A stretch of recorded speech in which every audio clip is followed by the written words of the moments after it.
Assalamualaikum doctors. In this video I am discussing about portal hypertensions. The manifestations of portal hypertensions are first of all asymptomatic, that is detected incidentally. Ascites, that means abdomen is very distended and ascites present. Splenomegaly, hypersplenism, jaundice and encephalopathy. Their jaundice look like.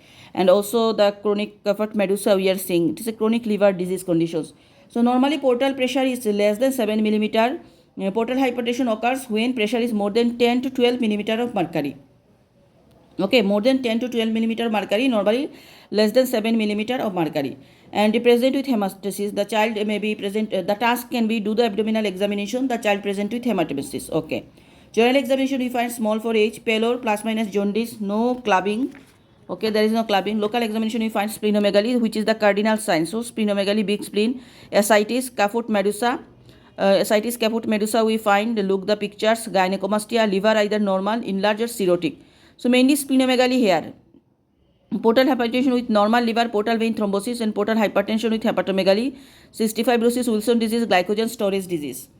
So when we find this portal hypertension features in a patient doing abdominal examinations like distended abdomen, caput medusa especially, there is spider nevi, there is splenomegaly, caput medusa, gynecomastia. These are three diseases we keep in our mind: cystic fibrosis, Wilson's disease, and glycogen storage disease. So cystic fibrosis feature, we know that technique the child may be portacate, there is respiratory cause respiratory distress. And how is glycogen storage disease?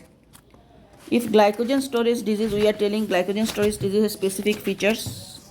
That is, it is the faces look like a doll maybe. Yes, it is a doll-like face. Remember doll-like face in glycogen storage disease, which is also associated with portal hypertensions. These are Wilson disease is mentally abnormal, not that is. Okay, so then they ask about the differential diagnosis, portal hypertension or cause. So it can be prehepatic, hepatic and post-hepatic. Prehepatic causes are portal vein thrombosis. Remember, portal vein thrombosis, prehepatic. Post-hepatic, they are dividing into pre-sinusoidal and post-sinusoidal. So in hepatic, they are dividing. Hepatic pre-sinusoidal are neoplasia, schistosomiasis, hepatic cyst. Sinusoidal are neonatal hepatitis alpha 1 antitrypsin deficiency, biliary atresia, cirrhosis, congenital hepatic fibrosis. Post-sinusoidal are veno-occlusive disease. Then post-hepatic are constrict pericarditis, right ventricular failure, Barchieri malformations. So these are, we can remember prehepatic, hepatic and post-hepatic. Okay. Then complications, what is the complication of portal hypertension? Number one, portosystemic encephalopathy and bleeding from the varices or hemorrhoid. So encephalopathy, bleeding from the varices and hemorrhoids. Splenomegaly, pain and hypersplenism. Investigation, what we do? Lab, full blood count, liver function test, coagulation profile, albumin, virology screening for hepatotropic viruses, renal function test for hepatorenal syndrome. Radiology, we are doing abdominal ultrasound with Doppler. Remember, abdominal ultrasound with Doppler, that is confirmed portal hypertension. Then spiral CT, MRI, liver endoscopy after hepatology consultations. Management, first of all, we are involving dietitians, calculate the educate protein to maintain the growth and prevent hepatic encephalopathy. So educate protein we are giving, increase calorie intake, increase the fatty acid, mineral and vitamins, plus minus salt and water restriction to or intake in case of constipation or ascites. For constipation, increase the water intake and high fiber diet up to lactulose enema.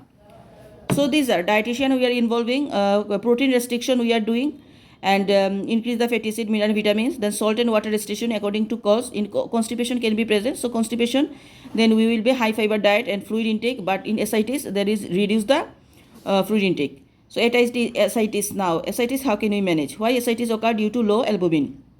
So if ascites occur, salt and water restrictions, diuretics after discussion with the consultant, and paracentesis. Okay, so ascites, we are what we doing? Salt and water restrictions, diuresis after discussion with my consultant, and paracentesis. Now peritonitis. If the child is peritonitis, like admit the child, involve the consultant, blood culture and peritoneal fluid analysis and culture. So blood culture and peritoneal fluid analysis and culture, the most common organisms are E. coli and Streptococcus pneumoniae, then gram-negative pathogens. And IV antibiotics according to the condition. If mild with good conscious level, so co-amoxiclav and ceftriaxone plus metronidazole. If severe, IV tazocine till the result of the culture appear.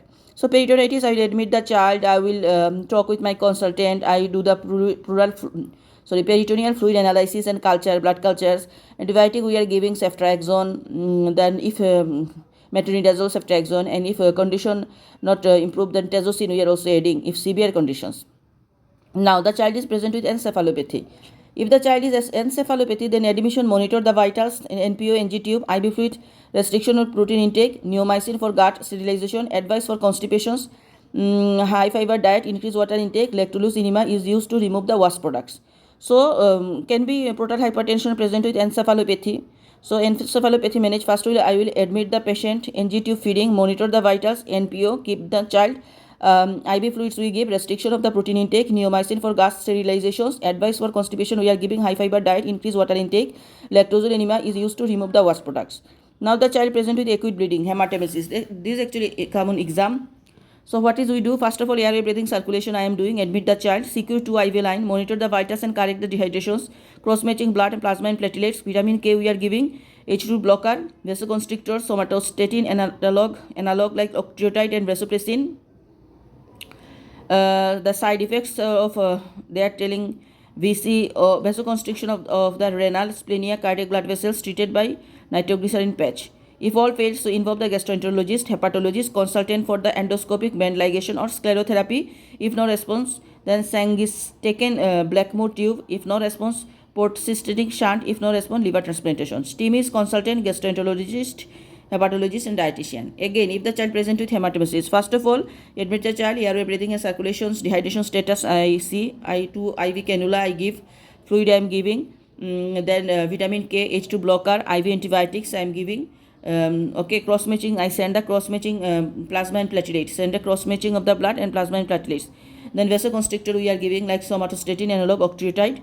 If all failed, I will involve the multidisciplinary team, gastroenterologist, hepatologist, consultant and endoscopic band ligation or sclerotherapy. If no response, then sanguistatin Blackmore tube, and if no response, portosystemic shunt. If no response, liver transplantation. So the end of the portal hypertension is liver transplantations.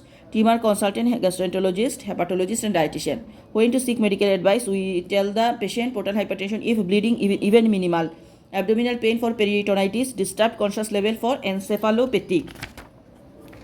So he seek medical advice.